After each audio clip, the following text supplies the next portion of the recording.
তো আর ওর শাড়িটা কেমন লাগছে তোমরা কিন্তু অবশ্যই কমেন্টে জানাবে। তো আমার কিন্তু খুবই পছন্দ হয়েছিল, মানে আমার খুব ভালো লেগেছিলো পার্সোনালি শাড়িটা।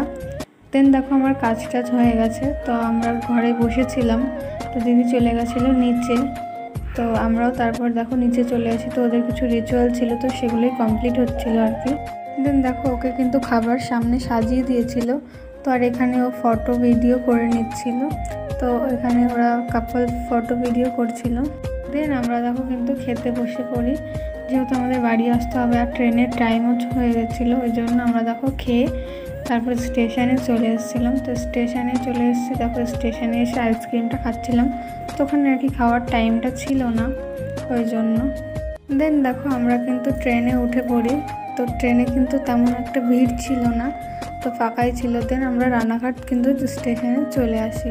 তো দেখো আমরা কিন্তু ট্রেন থেকে ফাইনালি নেমেও যাই। তো ট্রেনে কিন্তু